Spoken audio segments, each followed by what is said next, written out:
remain standing for the university anthem.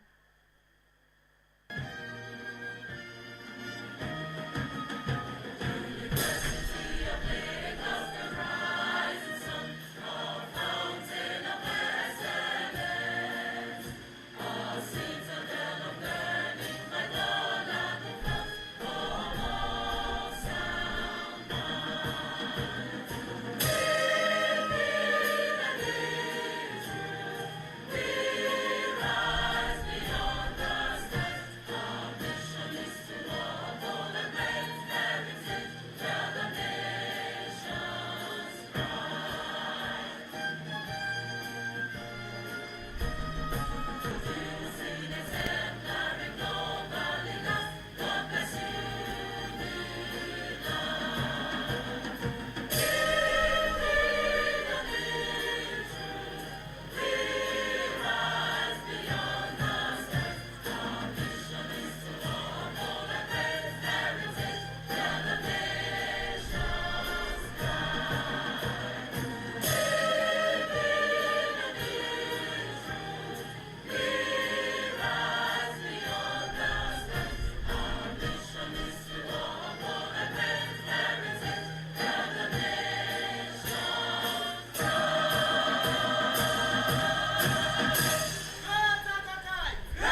the laptop. Okay, reverse it.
The Vice Chancellor, the Deputy Vice Chancellor, Development Services, the Deputy Vice Chancellor, Management Services, the Deputy Vice Chancellor, Academics and Research, the Acting Registrar, the Bursar, Librarian, the Provost, College of Medicine, the Dean, Faculty of Science, Deans of other faculties here present, members of the University Senate, heads of department, distinguished teaching colleagues, distinguished non-teaching colleagues, your lordship, spiritual and temporal. Dear students, members of the press, distinguished gentlemen, Madam Vice Chancellor, first and foremost, permit me to give thanks and adoration to God Almighty for counting me among the professors to give their inaugural lecture, thereby pay their academic debts to the University of Lagos, the University of First Choice and the nation's pride. God has been very faithful to me for granting all my requests. I requested for wisdom, God gave me wisdom. I requested for good health. I did not request for plenty money. And for the fact that I'm not sneakily rich today, it's not as a result of principalities and powers. I did not make the request. In any case, I thank God for provision and for self-contentment.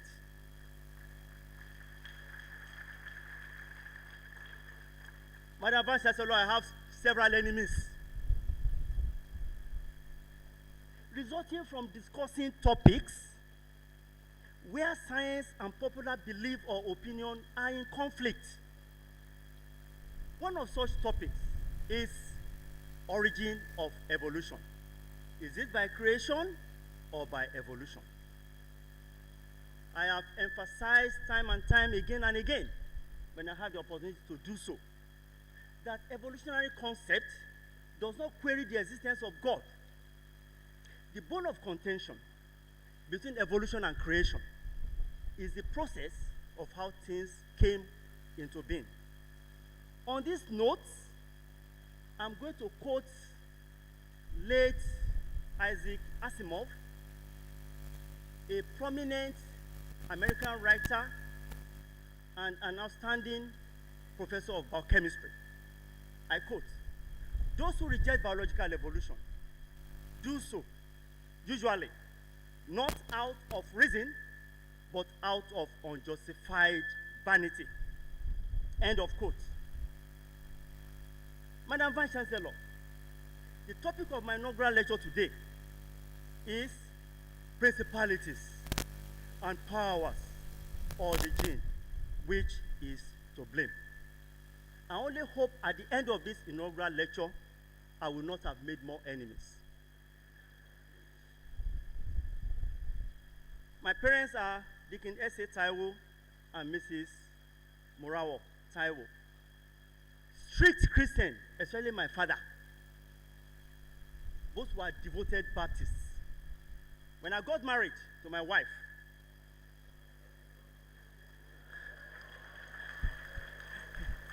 I felt a sigh of relief, hoping for a mild Christian life, and I saw it as an escape route from the strict religious grip of my father.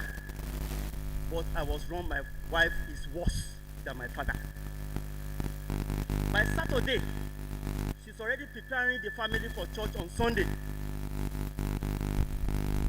She suggested that we attend a church which is far from our house. But I suggested that we should look for a church nearby. I searched and searched. I did not see any church very close to our house. But I'm surprised that my wife was able to locate a church very close to our house. I never saw this church. A prominent Redeemed Christian Church of God. Professor Olusegun Omidiji introduced me to Best University of Technology. Unknowing to me, God has prepared a father for me in that university. His name is Professor Olugbenga Ben Ogumoyela of Best University of Technology. We had a very robust scientific relationship. In fact, our interaction and his mentorship led to the production of this book titled Scientific Writing and Communication for Developing Countries. This book is a must. I'm recommending it to all scientists because the book addresses the issue of publications, strategies, the issue of presentations, the issue of academic misconduct, and translational research. My father, my wife, and Professor Ogumoyela have a common stance, and their stance is supported by the scriptures, the Holy Bible, and the Holy Quran. But for the sake of time, let me quote from the Holy Bible, from the letters written to the Ephesians by Apostle Paul. I quote, "For we wrestle not against flesh and blood, but against principalities, against powers, against the rulers of the darkness in this world, against spiritual wickedness in high places." In contrast, this is what science is saying. Genes, the unit of inheritance located on chromosomes, are the causes of diseases, sorrow, and great suffering in human populations. Genes and chromosomes are made of DNA, so mutations or changes that adversely affect DNA sequence may result in severe genetic disorders, great suffering, or even death. And that leads us to the question, what are principalities and powers? Madam Vice Chancellor, there are good principalities and powers, and this is even supported by the Bible. But I'm interested in not the good principalities and powers. I'm interested in these ones.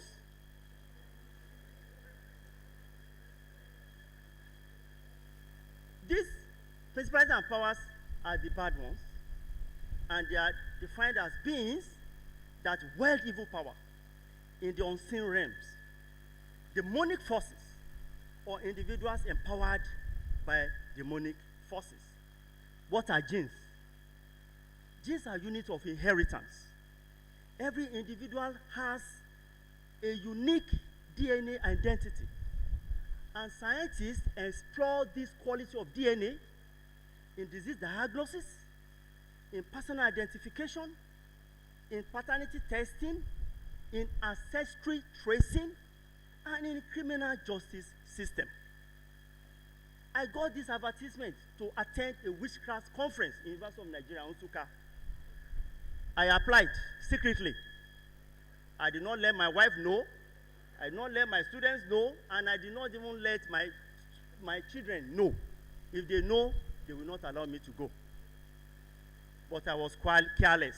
My wife got to know, and she descended heavily on me. She said, "You are not going for this conference." I said, "Darling, I am making scientific inquiry into witchcraft." He said, "What kind of scientific inquiry is that one?" He said, "You are not going." Somehow, my students also got to know. They too came heavily on me. They said, "Doctor," I was a senior lecturer at that time, I suppose. They said, "Doctor, you are not going for this conference. If you go for this conference, you will be inducted. And if you come back, we will all run away from you." I became afraid. I could not go out of fear. But I followed up with the people that went. And what they told me is that there was even strong opposition in the community of Nsukka, especially from the Christian community, that this conference must not hold. But despite this opposition, the conference held anyway. And there was a very large turnout, even on day one. Papers were presented and plenary sessions were held. The papers presented addressed the issue of demystifying witchcraft. And at plenary sessions, discussions were held about belief and fear. The submissions are that if you believe and fear God, and you believe that He's your provider and your protector, He will surely provide for you and protect you. Well, that's your belief and that's your fear. If you fear that there are evil forces chasing you up and down, they will continue to chase you up and down. Because that's your belief. If you believe that a dead relative is chasing you, is after you, if you sleep in your dream, you will see this dead relative. Because that's mind conditioning. It will continue to trouble you. Fear, fear, fear all the way.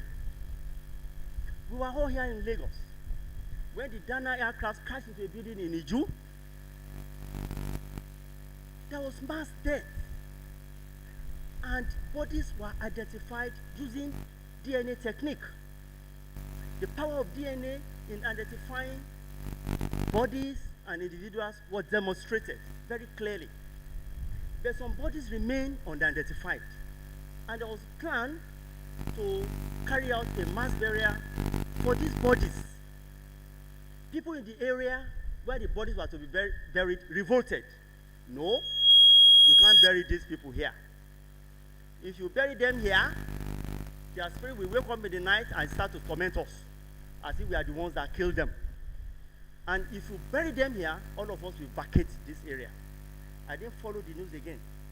We were all here in Lagos, where the news was that when you shake somebody, your manhood disappears. Fear, fear, fear. I was a postgraduate student at that time when that rumor came up. I was living in Agege. I did part of my work, my PhD work in College of Medicine. The physiological component of my work was carried out in physiology department under Professor Jaja, now retired, in College of Medicine. And the genetic component was carried out on the main campus under the lead supervision of Professor Odega, my main academic father. There's no way I will not pass through Oshodi. The first thing is that they said we should not shake anybody. If you shake somebody, your manhood disappears. Then we were not shaking each other again. Nobody trusts each other. Then they changed the story and said, if your body touches somebody, your manhood will disappear. We're all in Lagos. How are you going to pass through Oshodi, a clumsy area, without touching somebody? And they now advise us, you have to hold your manhood as you pass through Oshodi. So that when the manhood attempts to jump out, you hold it down. I also did the same. I was not married. I didn't have children. No man will withstand losing that vital organ at that stage in life. This is my submission. I am not totally discountenancing the existence of esoteric or paranormal phenomena. I believe they exist. But are there no natural phenomena again? If somebody has a headache, they will say it is offer. Offer is a spiritual arrow. If somebody has stomach ache, they will say it is otter. Otter is a spiritual bullet. If somebody dies, somebody has killed the person. What about gene mutations? What about chromosomal aberrations?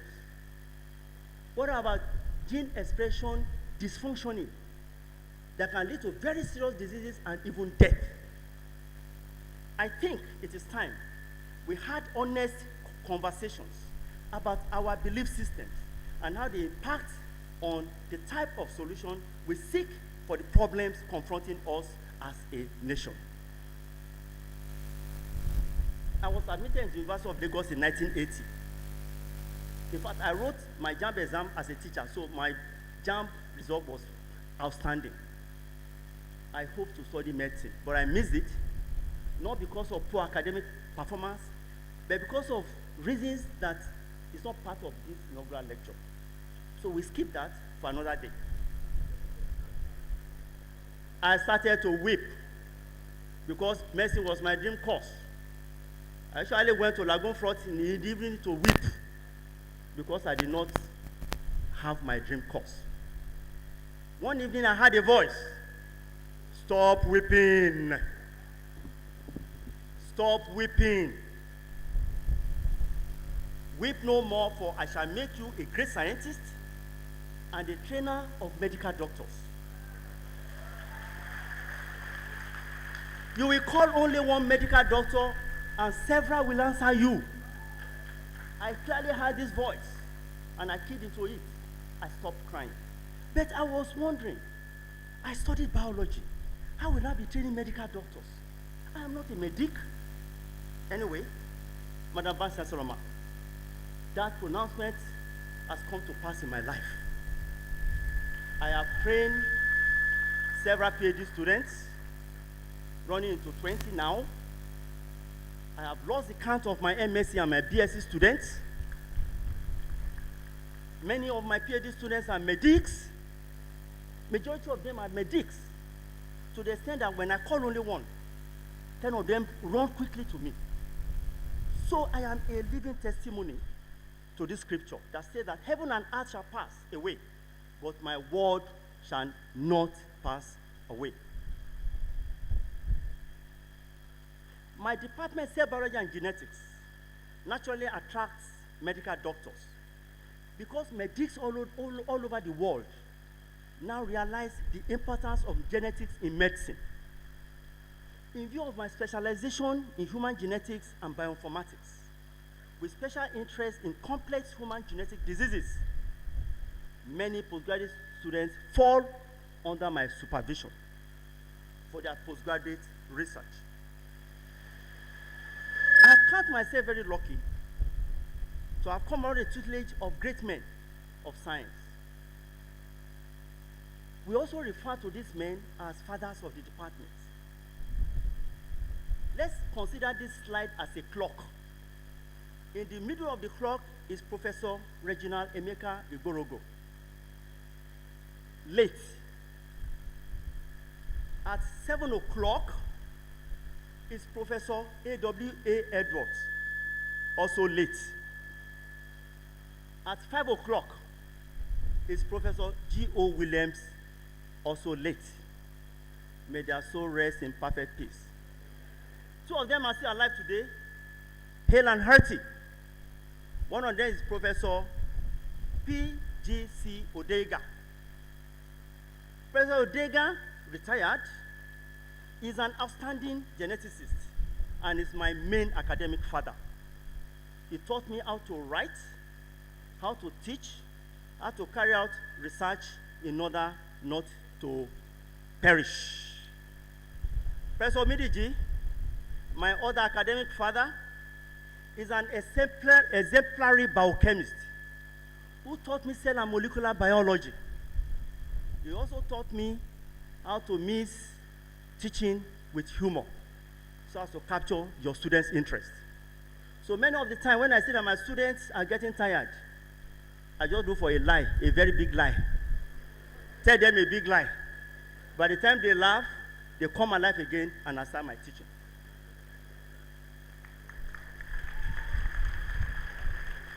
There's a course called ecology, which was handled by Professor Edwards.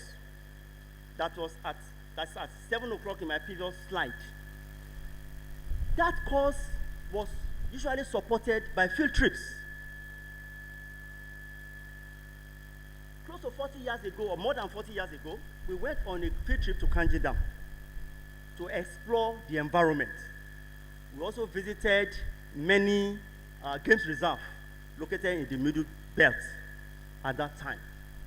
We had an interesting academic experience with these men. But it was very rigorous.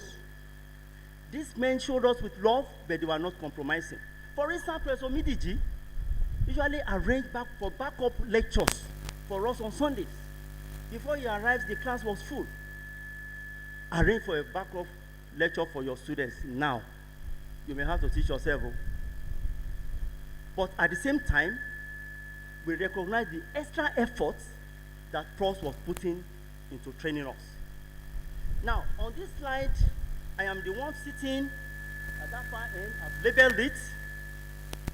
I'm not sure anybody will recognize the person sitting in the middle, waving his hand. If anybody knows the person, I'm ready to write a 100,000 naira check tonight. Yeah. Now, not to waste time, this is the person. Professor Soji Ilori, our current DAP.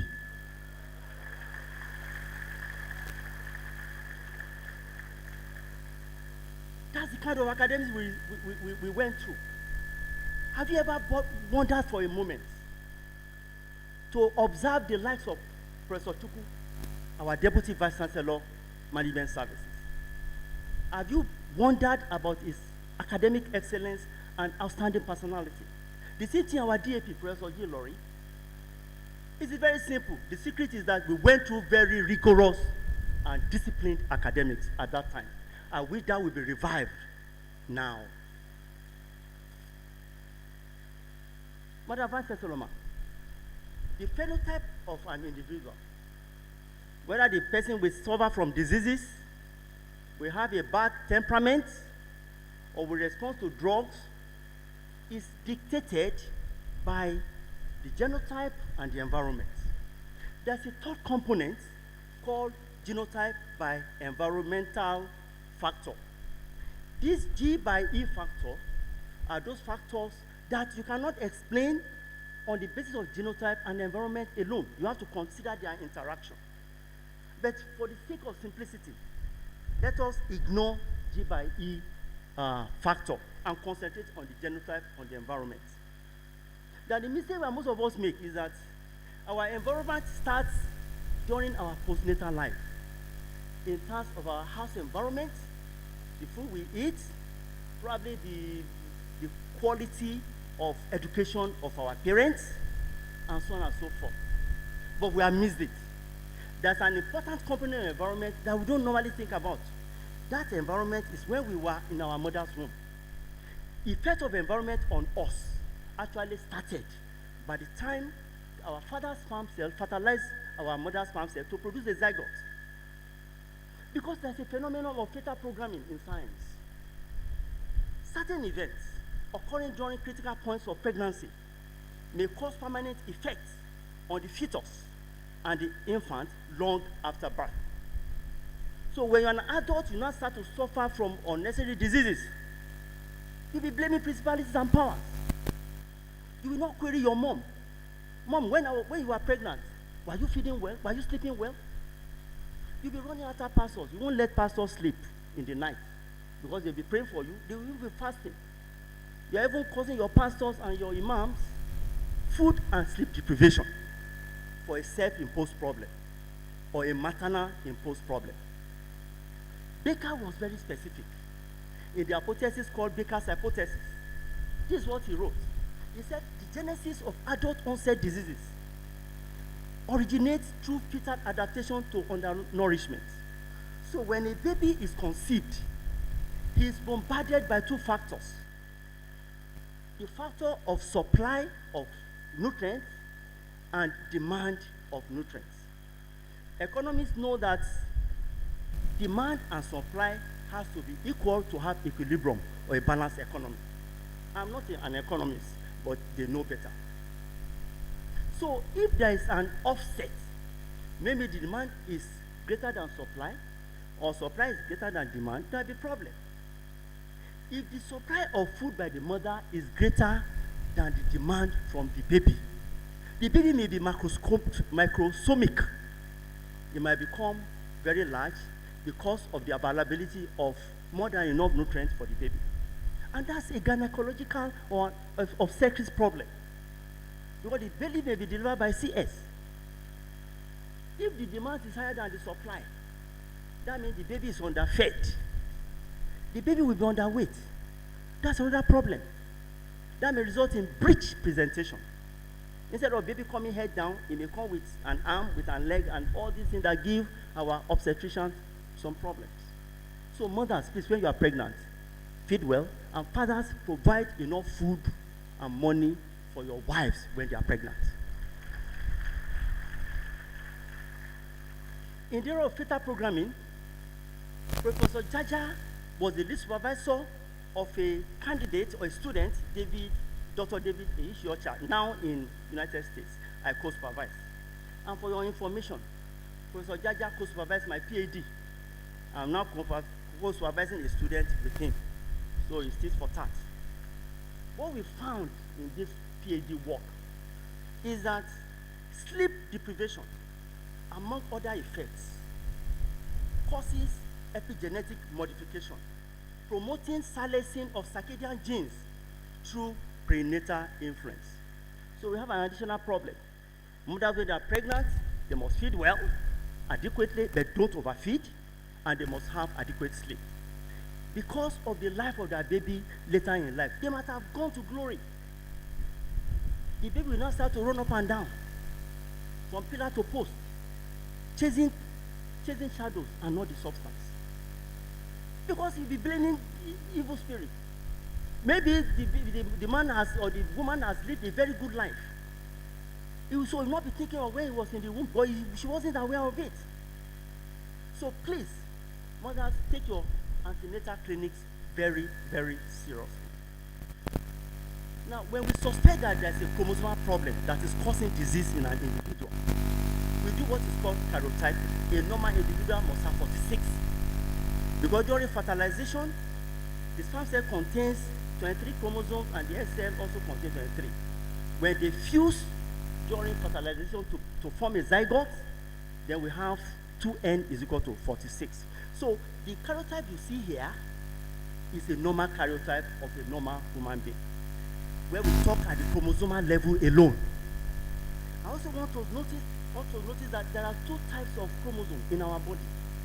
There are those chromosomes that are called autosomes, and there are some that are called sex chromosomes. The sex chromosome determines our sex.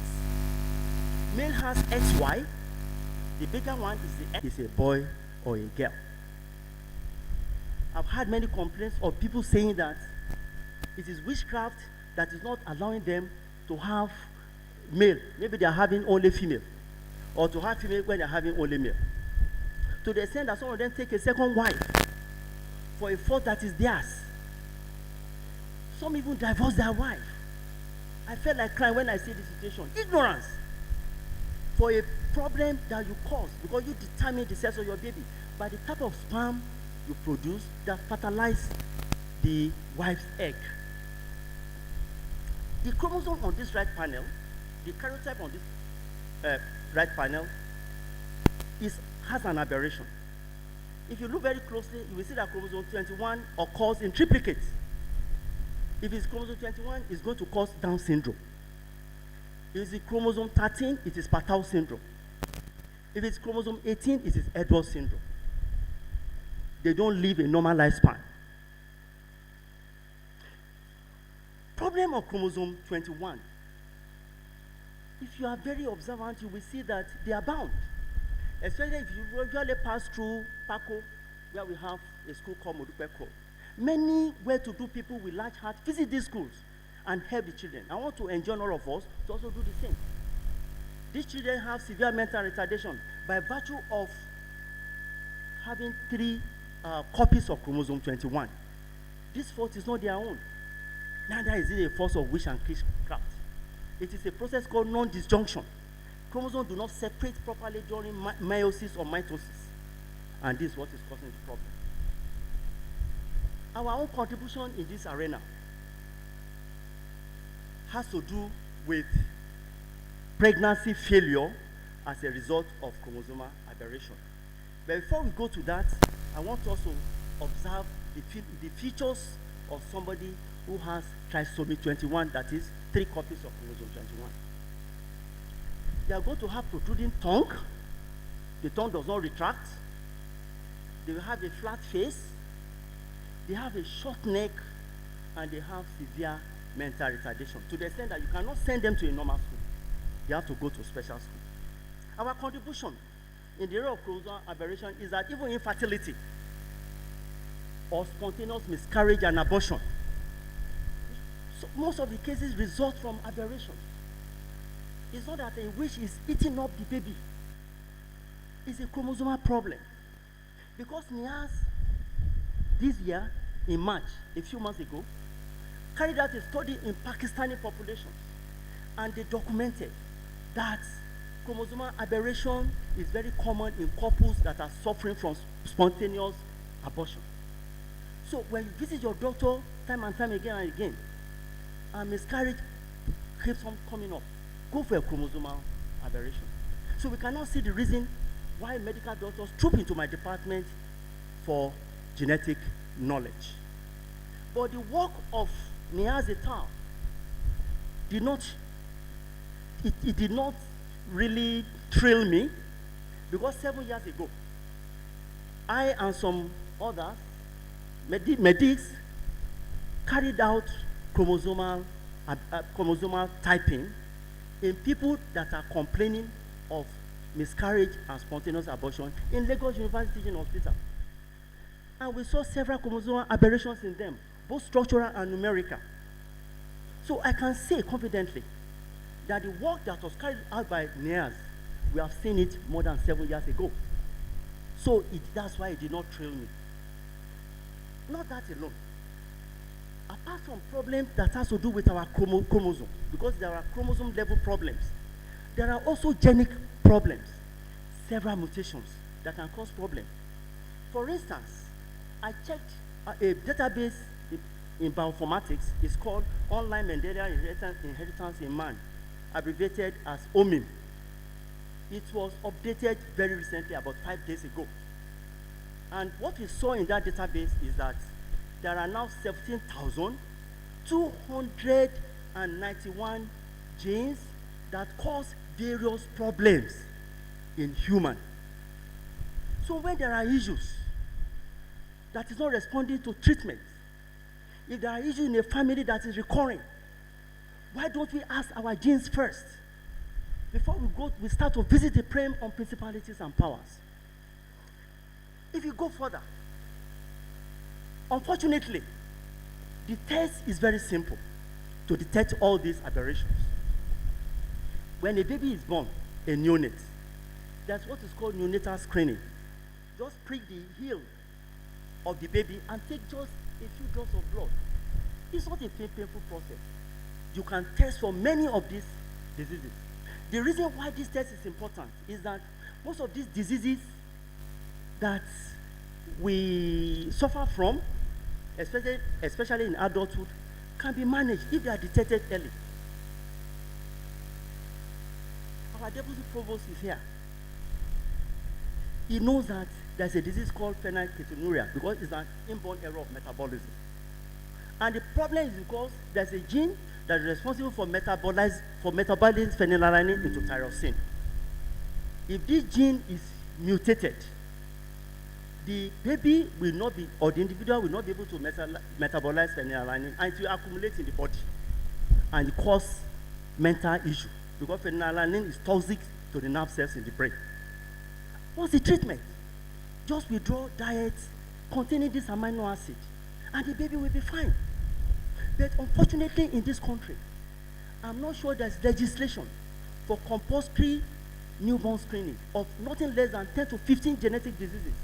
Because most of these diseases, when they are discovered early, they can be well managed, and the baby will lead a near normal life. So don't be surprised in my recommendation, which I must get into, that there should be legislation for compulsory any newborn that is born. There should be screening of nothing less than 10 to 15 genetic disorders, especially the common ones that can be managed and treated for the baby to live a normal life, instead of chasing evil spirit, witchcraft, and so on, up and down. I have a list of those diseases. I'm going to release it in my next publication. Now, can genetic disease be cured? Well, I know that's what is bothering us now. The answer is no. Very unfortunate. But there's hope, because there's what we call gene manipulation by genetic engineering and genome editing. In genetic engineering, you knock out the mutant gene and replace it with a new one, which will function well. In gene editing, you actually edit, you correct the malfunctioning gene, and the baby will be fine. It is on this note that I will never forget our Vice Chancellor. She was the Deputy Vice Chancellor at that time. She saved me from what seemed to be principalities and powers. I always remember her in my prayer. How did this happen? I came from our associate professorial interview. The interview began and I was doing very well. As the interviewer was asking me questions, I was throwing it back, it's throwing to me, I was throwing it back. I'm sure the Vice Chancellor was very impressed with me on that day. Then things took a very bad turn. She asked for my opinion on gene manipulation, and I gave my candid opinion. I said we should be welcomed, but it should be controlled. She flared up. Why should I support genetic manipulation of human beings? Most of these things get out of hand. What of this procedure gets into the hand of malicious, obnoxious, I started to think, I hope principalities and powers have not followed me to this interview. And the Vice Chancellor, then the Deputy Vice Chancellor, caught in her simplistic and very gentle, soft-spoken, but penetrating manner. She said, "Oh, excuse me, ma." She faced the examiner, the interviewer. "Excuse me, ma. There is no law regulating the practice of gene editing in this country yet. And the questions we ask the candidate seeks for his opinion and he has given us his candid opinion. Please let us exclude the candidate and move on with the interview. I was very happy. She saved me from.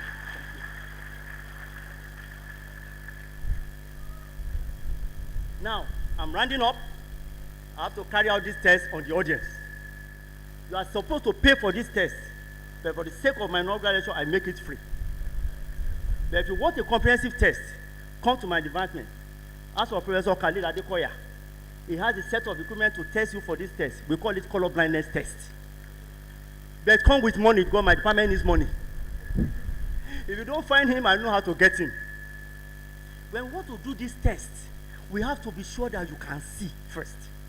There is no point carrying out a color vision test on somebody who cannot see. So special plates were designed by Professor Ishihara. This is one of them. If you look at this plate and you see 12, that means you can see. If you don't see 12, that means you cannot see. Now, this is the preliminary test. The real one that tests for color vision defect is this one. There are two populations here that we are seated, but we may not want to really accept it or identify ourselves. There are some people who can see 74 in this. I hope I'm not colorblind. Yes, 74. And there are some people that will see another number. So you either see 74 or 21. If you see 74, you have normal vision. If you see 21, you are colorblind. Please come to the department for a more comprehensive test. And color blindness is caused by a gene on the X chromosome. That's a mutation that affects this gene. The only person I've encountered is when I was a final year student. Whenever I'm going to visit my supervisor, Professor Odega, there's one Aki student that normally call me.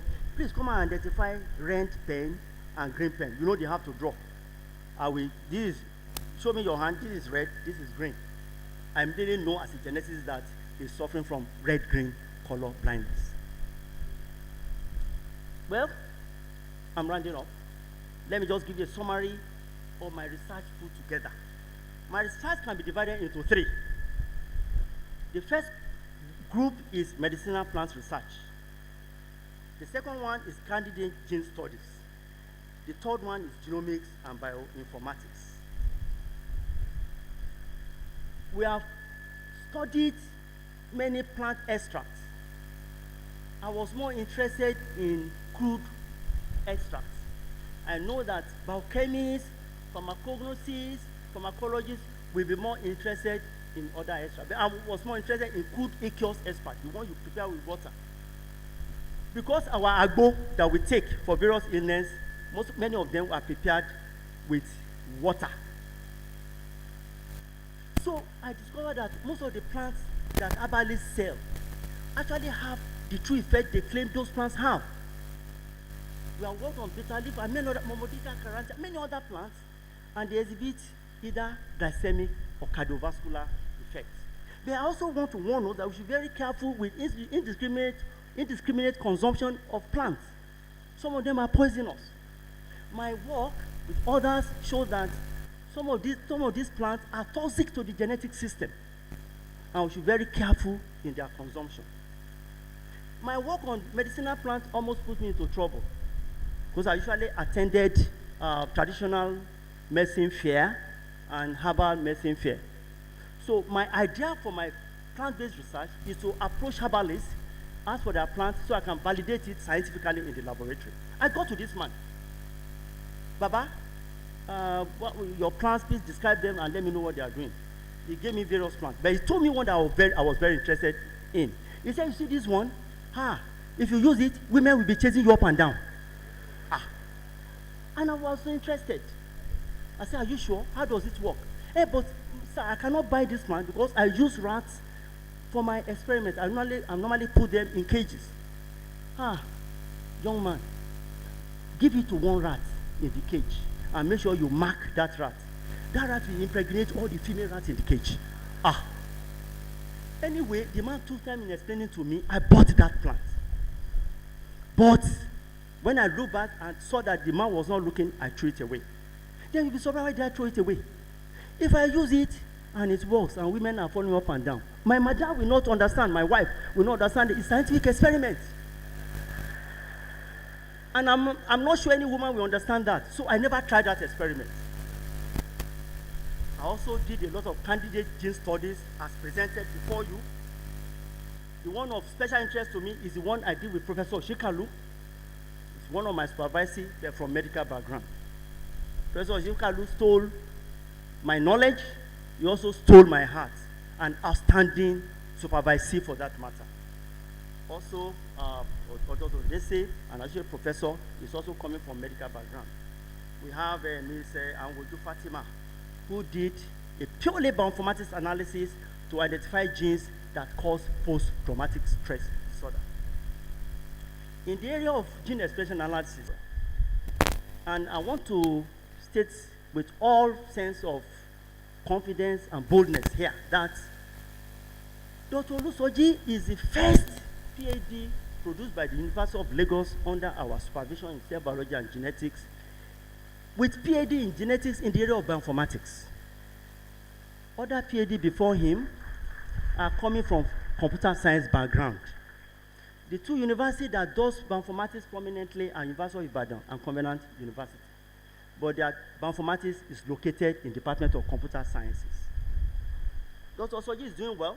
He's a resource person for many bioinformatics in many institutions now. He's even an adjunct lecturer in departments of zoology. And the report I have from him that we have produced a fantastic individual. Then came the Center for Genomics of Non-Communicable Disease and Personalized Health Care, CGNPH, under the able leadership of Professor Oluyemi Akinloye. I was having my siesta when Prof called me during COVID-19 pandemic. 2 p.m. He said, Dr. Taiwo, we have to identify the variant of coronavirus circulating in this country. We are going to the database, fetch sequences, and perform phylogenetic reconstruction so as to have an idea of the phylogenetic relationship among COVID-19 in Nigeria. That may inform a better treatment for people that are suffering COVID-19. That work has been published and it is highly subscribed. We also do a lot of capacity building, training of young scientists. We do a lot of genomics and bioinformatics. And what we use sophisticated bioinformatics strategy and advanced computational biology techniques to answer our research questions. This is one of our capacity building session. This is our closing ceremony. The current what I'm doing now is on fibroids.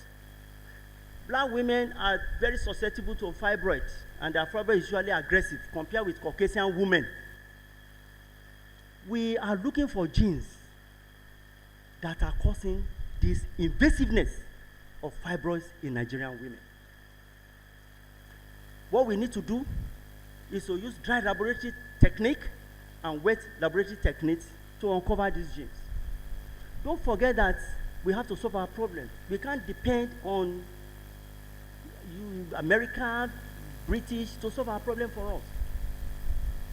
Most of the time, because of the population where they exist, they are mostly concerned with their population. We have to try and study our women, see what is making their fibroids aggressive. And for this reason, we have applied for a grant, a mini grant with CRC. The PIs of the grant are displayed. I hope that grant will be successful so that we'll be able to uncover those genes so as to make a kind of provision for better therapy for fibroids in Nigerian women. I'm rounding up. I have this conclusion. The inaugural lecture does not discuss the existence of esoteric or paranormal phenomena. However, majority of conditions that are wrongly attributed to evil forces are genetic in origin.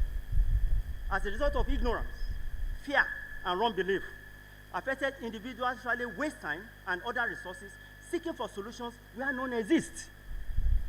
The wasted time causes an already bad situation to become worse, making treatment to be very difficult or hopeless. Finally, in disease and in health, ask your genes. My recommendation, I just have 3 recommendations. The first one, this, I know the students will not like me for it. I want to recommend that genetics, molecular biology, genomics, and bioinformatics should be made compulsory for all biological and medical science students because of the importance of genetics to life. You see, I told you, no student is clapping. It is only parents and lecturers that are clapping. The second one, I'm sure no student will clap for this one. And I'm happy that our DVC, an eminent professor of law, is here. Let me read number 2. A compulsory course in DNA forensics should be introduced in the Faculty of Law in view of the increasing importance of DNA evidence in our courts. I do not want a situation where our lawyers will appear in court and somebody from US or from other countries that have embraced this DNA evidence will now start to bombard our lawyer because of lack of knowledge in DNA profiling. So I want those lawyers to fire and our lawyer also to fire back because we are getting there. The last one, government should legislate for compulsory newborn screening for at least 10 to 15 genetic diseases because many genetic diseases can be well managed if detected early. My acknowledgments, I told you I have many enemies, so my acknowledgement is not many. First, the university administration, especially our Vice Chancellor, who delivered me for what seems to be principalities and powers. It was when she delivered me that I now realized that it wasn't principalities and powers anyway. It was an ideological difference between me and my interviewer.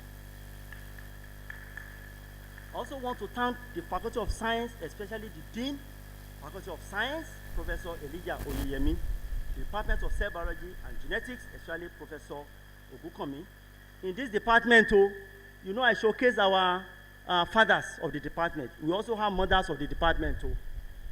One of them is Professor Okuzo, now retired. She's looking at me, and she's in this audience.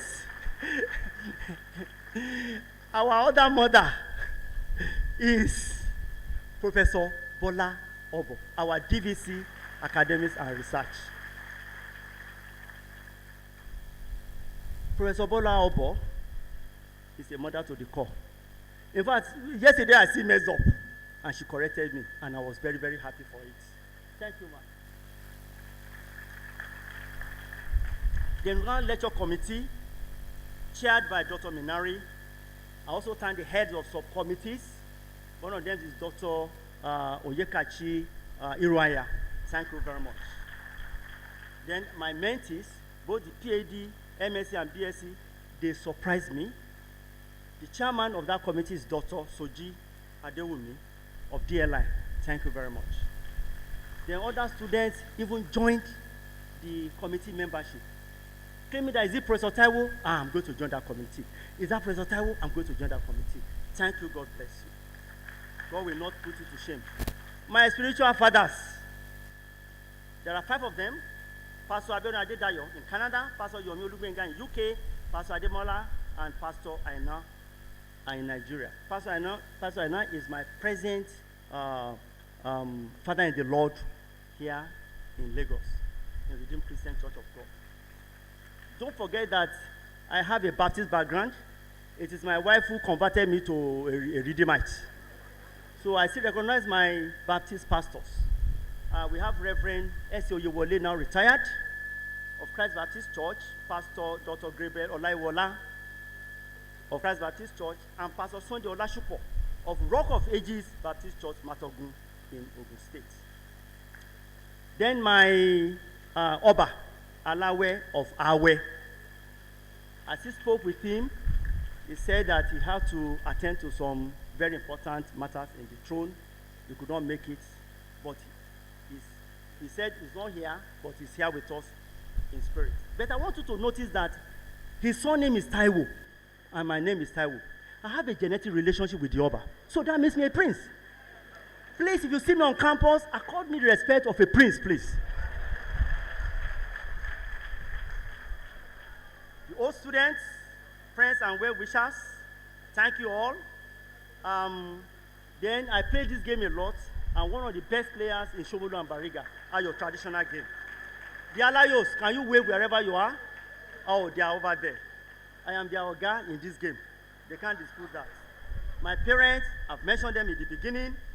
My siblings, Mr. Adewu Taiwo, Mr. Adewale Taiwo, Mr. Adewale Taiwo, and Mr. Adeola Adeleke. Can you wave wherever you are? Oh, very good. Thank you for coming.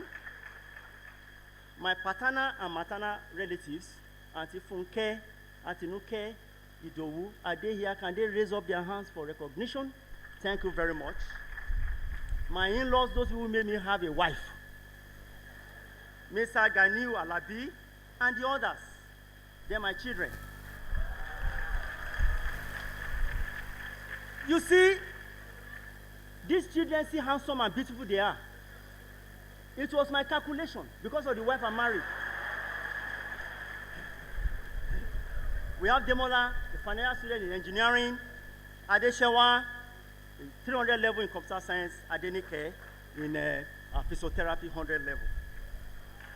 And my madam.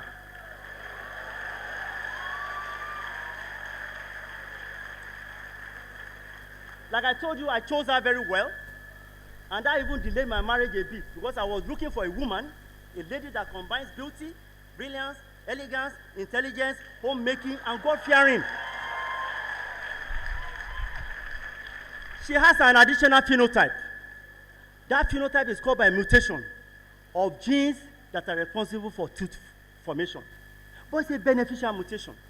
That mutation causes a gap in your front teeth. She got me through this mid-upper diastema. But whenever she smiles, I melt. Look at the gap. Look at the gap. Madam Vice Chancellor, I have delivered my inaugural lecture. Thank you very much.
Church of God.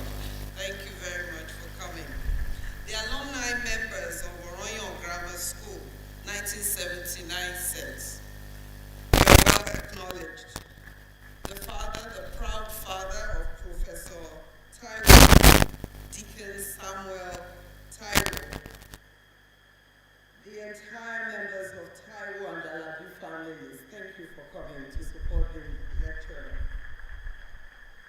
beautiful genetically engineered children, Mr.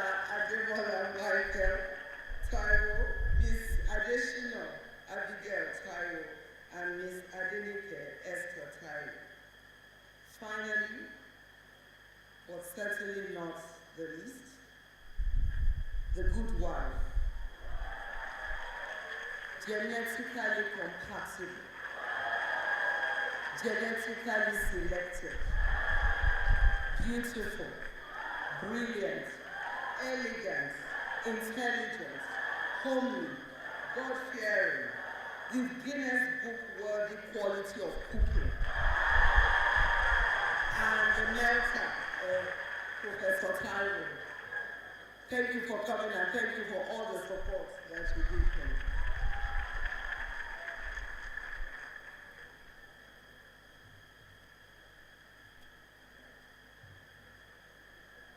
The Deputy Vice Chancellor, Development Services, Professor Idowu Adewumi. The Deputy Vice Chancellor, Management Services, Professor Lucien Chico. The Deputy Vice Chancellor, Academics and Research, Professor Bolanle Owo. The Acting Registrar, Mrs. Olakunle Makinde. The Bossa, ably represented by Mr. Roberts. The University Librarian, Professor Yetunde Isari. The Provost College of Medicine, ably represented by Professor Odebi. The Dean Faculty of Science, Professor Elijah Ileyemi. Distinguished ladies and gentlemen of the press, Professor Idowu Adewumi Taiwo has presented a sagacious inaugural lecture titled Principalities and Powers, or the Gene which is to blame. He took us through fundamental principles of genetics and explained how genes and chromosome mutations cause genetic diseases. He noted that many affected individuals usually seek help from inappropriate places instead of seeking prompt and appropriate medical and scientific intervention. According to the human genetics specialist, genetic diseases, once inherited, cannot be cured but can be managed. He informed that the only form of curing genetic diseases currently is by gene manipulation through therapeutic cloning, transgenic recombinant DNA technology, and gene editing procedures such as CRISPR-Cas9. He averred that although there are rapid developments in these technologies, their applications to solving human genetic problems are still under serious ethical considerations. Our inaugural lecturer identified several medicinal plants that are useful in the management of some of these genetic diseases, but also cautioned on indiscriminate use of these plants in view of their genotoxic potentials. A monogenic disorder that has captured Professor Taiwo's interest is sickle cell anemia, a disease caused by mutation in the beta-globulin gene, which then leads to the production of hemoglobin molecules with reduced oxygen-carrying capacity. He noted that this disorder also causes other complications that are associated with sickle cell anemia. According to the Professor of Human Genetics and Bioinformatics, any serious attempt to eradicate sickle cell disorder in Nigeria must also consider the eradication of malaria, against which it is protective, and intensification of the awareness campaign on sickle cell disorder must go on. Regarding complex genetic diseases, Professor Taiwo elucidated the interaction between several genes and some environmental determinants, which is crucial for the development of complex gene disorders like diabetes, preeclampsia, post-traumatic stress disorder, prostate cancer, metabolic syndrome, and hypertension.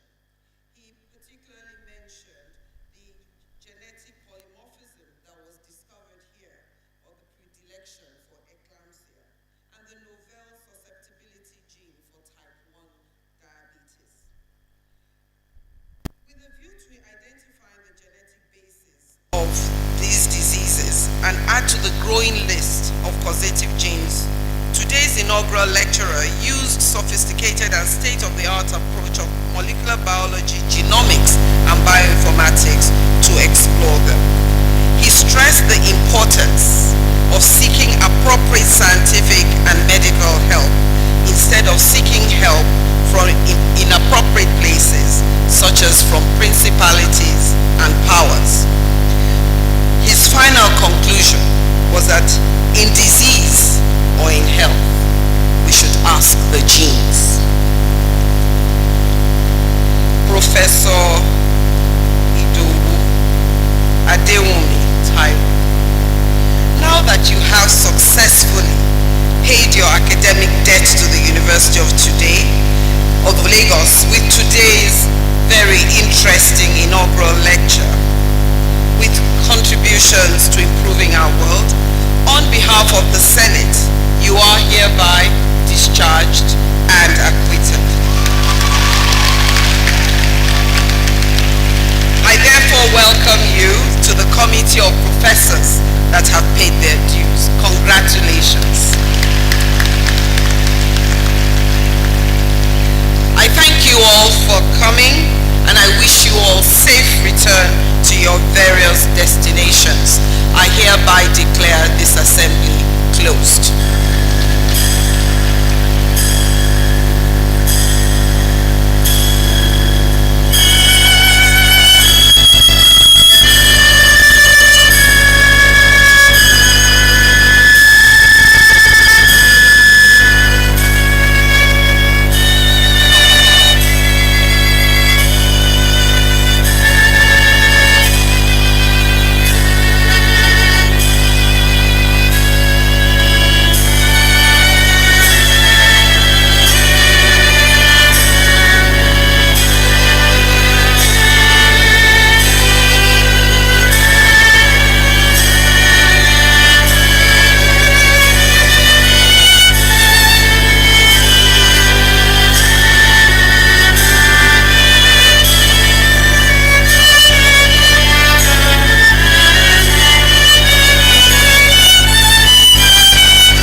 See how much you've had.